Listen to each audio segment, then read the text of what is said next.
Hello दोस्तों, मेरा नाम है मनीष। आप देखना शुरू कर चुके हैं आपका अपना चैनल यूट्यूब लाइब्रेरी। आज का हमारा टॉपिक है वेद। प्राचीन भारत के अंदर हम आज पढ़ेंगे वेद। वेद 4 प्रकार के होते हैं: ऋग्वेद, यजुर्वेद, सामवेद और अथर्ववेद।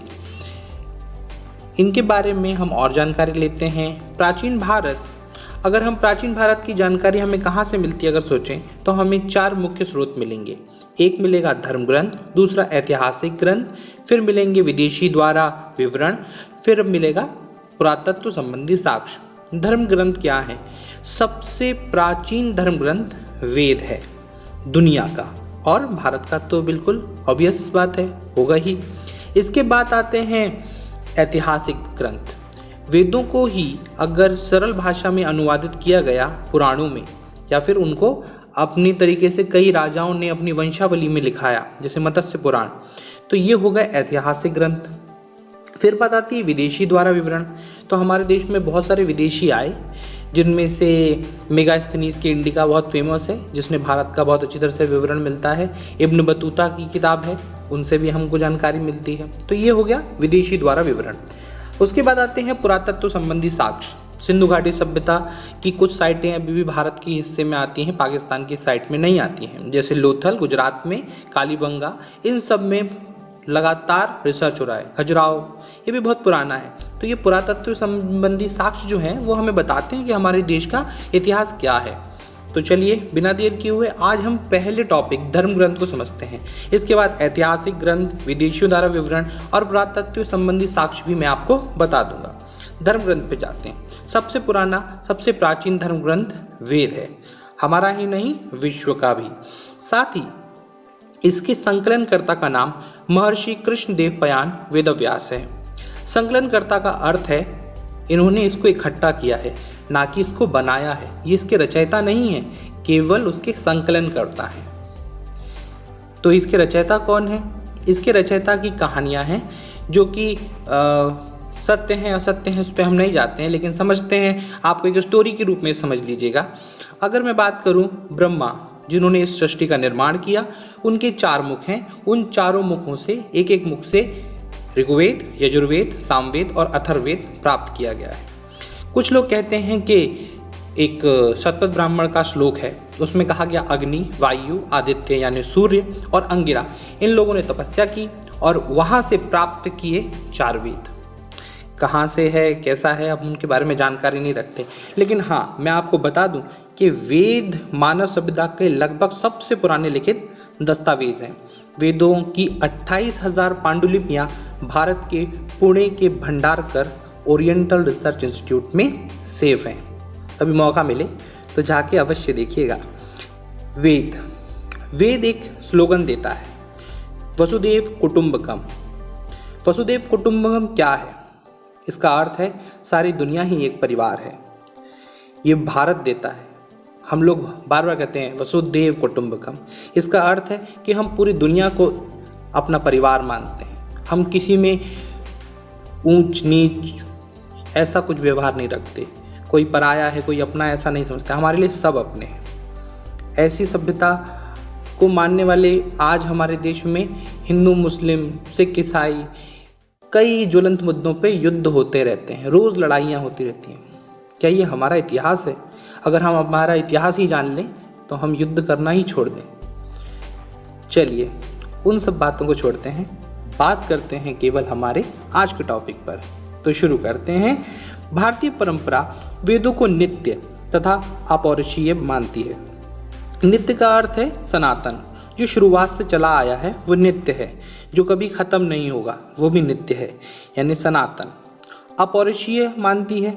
अपौरुषीय का अर्थ है इसे किसी मनुष्य ने नहीं लिखा, ये अवतरित हुए हैं।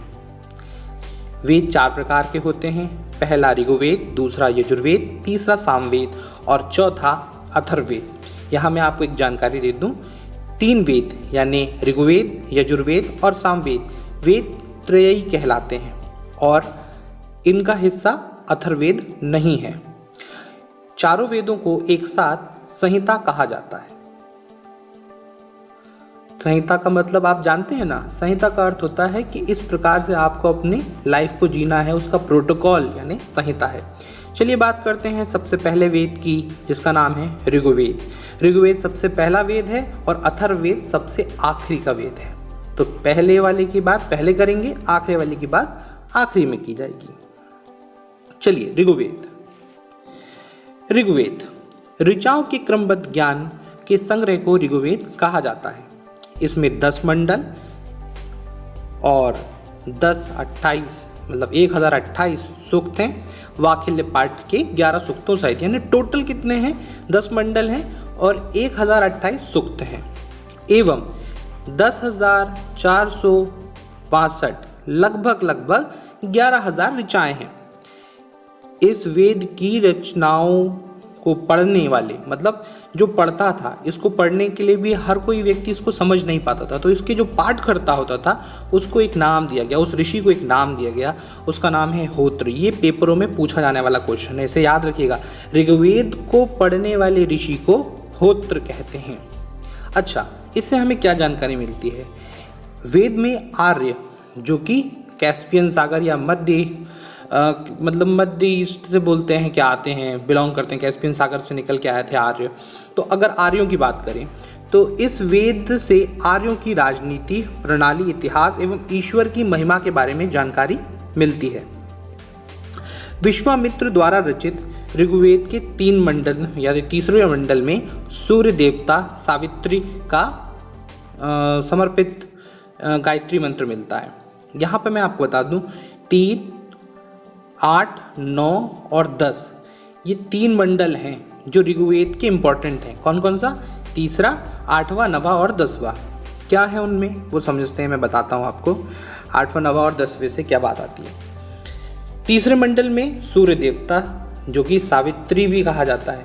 पेपर में सूर्य देवता आएंगे या उसके पर्यायवाची शब्द आएंगे। सूर्य का पर्यायवाची दिनकर, भास्कर, दिवाकर, मित्र, अगर ये आए तो भी आप तीसरे मंडल पे बताइएगा। और विश्वामित्र द्वारा रचित है ये। साथ ही सावित्री ही शब्द आए तो ही लगाना, सावित्री देवी आए तो टिक मत करना, क्योंकि सावित्री का मतलब आप देवी समझते हैं, परंतु यहाँ पे उसका अर्थ सूर्य से लिया गया है। चलिए, इसके 8वें मंडल में हस्तलिखित रचनाओं को खेल कहा जाता है। जो कि हाथों से लिखा गया था उसको क्या कहा जाता है ऋग्वेद में? खेल। 9वें मंडल में देवता सोम यानी हमारे चंद्रमा का उल्लेख मिलता है। ठीक है, सोम अर्थात चंद्रमा। चातुर्वर्ण समाज यानी जो 4 वर्ण हम आज मानते हैं, जिसमें ब्राह्मण, वैश्य, क्षत्रिय, शूद्र होते हैं, इसका सर्वप्रथम जो वर्णन है वो ऋग्वेद के 10वें मंडल के पुरुषोक्त में मिलता है। ठीक है, इसमें ब्राह्मण, क्षत्रिय, वैश्य तथा शूद्र होते हैं, जो कि परम पुरुष यानी हमारे आदि पुरुष जो हैं ब्रह्मा जी, उनके क्रमशः मुख से कौन होगा? मुख से ब्राह्मण, भुजाओं से क्षत्रिय और जंघाओं से वैश्य तथा चरणों से शूद्र की उत्पत्ति हुई। ऋग्वेद के कई परिच्छेद में प्रयुक्त अगन्य शब्द का संबंध गाय से है। अगन्य मतलब जिसे मारा ना जा सके, जिसको मारना मना हो या वर्जित हो, वो कौन होगा? गाय। यानी गाय एक ऐसा पशु था पशु थी जिसको आप कह सकते हैं कि ऋग्वेद में कहा गया है कि इसको मारा नहीं जाना चाहिए। ठीक है, बात करते हैं वामन अवतार की। वामन अवतार आप जानते ही हैं कि एक स्टोरी चलती है, आपने कई माइथोलॉजीज वाले सीरियल्स में देखा होगा कि 3 पग में पूरी दुनिया या पूरा विश्व नाप लिया था। वो वाला जो वामन अवतार का 3 पग का आख्यान है, वो सर्वप्रथम किस वेद में या किस लिटरेचर में देखने को मिलता है? ऋग्वेद में मिलता है। ऋग्वेद में इंद्र के लिए 250 तथा अग्नि के लिए 200 ऋचाएं हैं।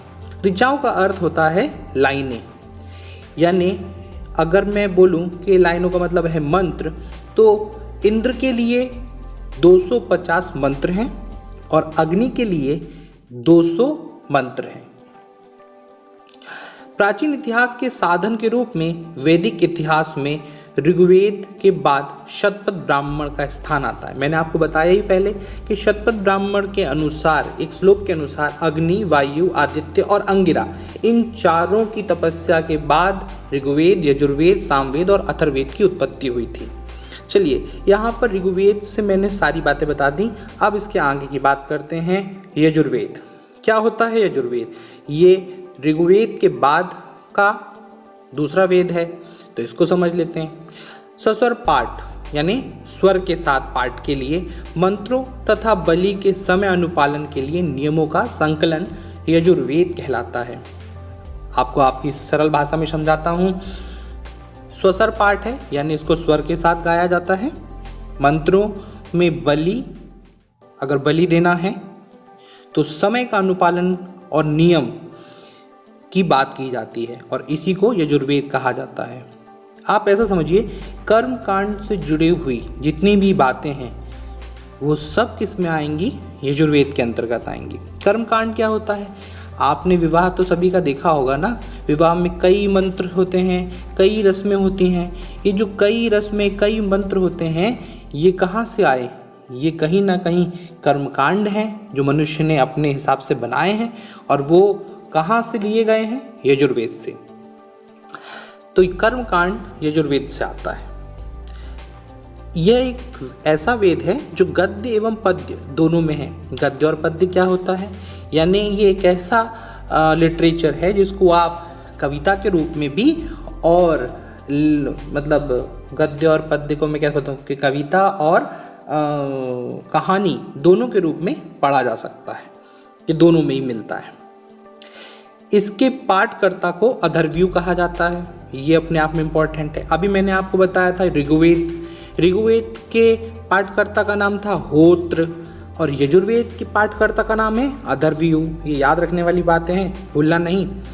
यजुर्वेद में यज्ञों के नियम एवं विधि विधानों का संकलन मिलता है। इसके और दूसरा बलिदान विधि का वर्णन मिलता है यानी कर्मकांड। आप यजुर्वेद से केवल एक ही चीज याद रखिएगा, कर्मकांड। आगे बढ़ते हैं। सामवेद को समझते हैं। साम को आप सॉन्ग वेद कहिए। सॉन्ग वेद मतलब सॉन्ग वाला यानी गाना। साम का शाब्दिक अर्थ गान है। गान का अर्थ हुआ गाना और इसमें सब कुछ संगीतमय है। इस वेद का मुख्य तत्व के अवसर पर मतलब जैसे मुख्य कुछ समय आया तो उसमें ऋचाओं को क्या करते हैं? गा के सुनाया जाता है। यानी जितनी भी ऋचाएं हैं वो मंत्रों का संकलन, ऐसे मंत्रों का संकलन है जिनको गाकर इस्तेमाल या यूज़ किया जाता हो। ठीक है। इसके पाठकर्ता को क्या कहते हैं? उद्रार्थ। ठीक है। और जिसका संकलन ऋग्वेद के आधार पर किया गया है। यानी सामवेद अपने आप में कोई इंडिविजुअली, एक अच्छी बात है उसमें कि वो अपने आप में इंडिविजुअली कुछ नहीं है, लेकिन जो ऋग्वेद के ही का मतलब ऋचाएं हैं उनको संगीतबद्ध कर दिया जाता है तो वो सामवेद बन जाता है। ठीक है ना। और मैं आपको एक बात बता देता हूँ, यही इसका मेन काम है और यही इस पेपरों में पूछाने वाला मेन क्वेश्चन है सामवेद से। इसे भारतीय संगीत का जनक कहा जाता है। जो आप सारेगामा पाधा निसा सुनते हैं वो कहाँ से आया, कहाँ से बिलोंग करता है? सामवेद से। इसके साथ एक नोट है, आप इसको अलग से समझ लीजिए। यजुर्वेद तथा सामवेद में किसी भी विशिष्ट ऐतिहासिक घटना का वर्णन नहीं मिलता। यानी अगर पेपर में कोई ऐसा ऑप्शन आए जिसमें आपको कभी गैम्बल करना हो, तुक्का मारना हो, तो कृपया करके सामवेद और यजुर्वेद को छोड़ सकते हो। आप उसको छोड़ दीजिएगा। क्यों? क्योंकि सामवेद और यजुर्वेद से किसी भी विशिष्ट ऐतिहासिक घटना का कोई वर्णन नहीं मिलता। ठीक है। जितना भी मिलता है वो अथर्ववेद से और ऋग्वेद से मिलता है और उनमें भी अगर मैं बोलूं तो सबसे ज़्यादा पॉसिबिलिटी है ऋग्वेद पर। तो ऋग्वेद को तुक्का लगा सकते हो। ठीक है ना। चलो आगे बढ़ते हैं और सबसे लास्ट वेद पढ़ते हैं अथर्ववेद। क्या होता है अथर्ववेद? उसको समझते हैं। अथर्ववेद अथर्व ऋषि द्वारा रचित। देखो, अब आप बोलोगे अथर्व ऋषि द्वारा निर्मित या रचित, तो मैंने आपको बताया ना कि इनकी पांडुलिपियां हैं, बाद में इनको अपने हिसाब से सही किया गया होगा। तो अथर्व ऋषि द्वारा रचित इस वेद में कुल 731 मंत्र तथा लगभग 6000 पद हैं। और अथर्ववेद कन्याओं के जन्म की निंदा करता है। ठीक है ना। यानी कन्याओं का जन्म इसके मुताबिक सही नहीं माना जाता है या उनकी निंदा करता है। ऐतिहासिक दृष्टि से अथर्ववेद का महत्व इस बात में है कि इसके सामान्य मनुष्यों के विचार यानी अंधविश्वास का वर्णन मिलता है। मतलब अगर आप इससे एक चीज़ जानना चाहें कि इसमें क्या चीज़ ऐसी है जो अलग है, तो इसमें विचारों और अंधविश्वासों का वर्णन मिलता है। पृथ्वी सूक्त अथर्ववेद का प्रतिनिधि माना गया है। ठीक है, यानी अगर पूछा है कि प्रतिनिधि सबसे इम्पोर्टेंट इसमें सूक्त कौन सा है, तो आप बताएंगे पृथ्वी सूक्त। अथर्ववेद के अंदर पृथ्वी सूक्त सबसे इम्पोर्टेंट है और उसमें क्या बताया गया है, मानव जीवन के सभी पक्षों को बताया गया है कि कौन कौन से होते हैं मानव जीवन के पक्ष। हम क्या करते हैं, गृह निर्माण करते हैं, घर बनाते हैं, तो इन सब चीज़ को कैसे कैसे करते हैं, गृह निर्माण, कृषि उन्नति, व्यापारिक मार्गों की खोज, है ना। हम ये करते हैं ना कि यहाँ से रास्ता निकाल लेंगे तो हम पहुँच जाएंगे सही जगह पर, तो हमारा थोड़ा सा शॉर्टकट हो जाएगा। रोग निवारण यानी दवाइयाँ, समन्वय, विवाह तथा प्रणय गीत, राजभक्ति, चुनाव, है ना, और वनस्पतियों एवं औषधि, शाप, वशीकरण, मातृभूमि का महत्व, इन सब चीज़ों का वर्णन अथर्ववेद में मिलता है। इससे आपको बस एक ही चीज़ याद रखनी है जो ज़्यादा इम्पॉर्टेंट है, ये वशीकरण तथा जादू टोने का वर्णन वाला एकमात्र वेद है। तो पेपरों में भी इससे यही क्वेश्चन पूछे जाते हैं। ठीक है, आशा है कि मैंने जो आपको समझाया वो अच्छा लगा होगा। साथ ही साथ मैं आपको एक बात बता देता हूँ कि आगे मैं ऐतिहासिक जो साक्ष्य हैं, ऐतिहासिक ग्रंथ हैं, उनसे भी जुड़ी कुछ चीज़ें बताऊँगा। थोड़ा सा समझते हैं। अथर्ववेद में एक टॉपिक आएगा, जैसे आपने सुना होगा, कहानी दिखी होगी, महाभारत देखा होगा। महाभारत में एक राजा है जिसका नाम है परीक्षित, जो आखिरी में बच जाता है।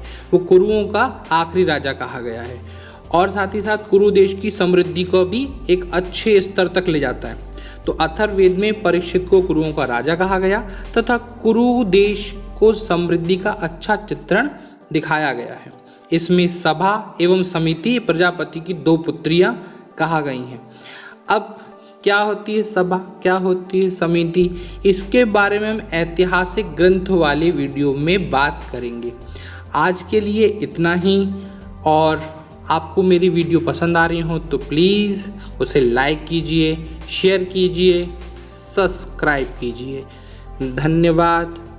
और इन सब चीज़ों को ही आपको इकट्ठे करके अपने पेपर की तैयारी करनी है। आप जितनी अच्छी तैयारी करेंगे उतना अच्छा आपका रिजल्ट आएगा। धन्यवाद। जय हिंद, वंदे मातरम।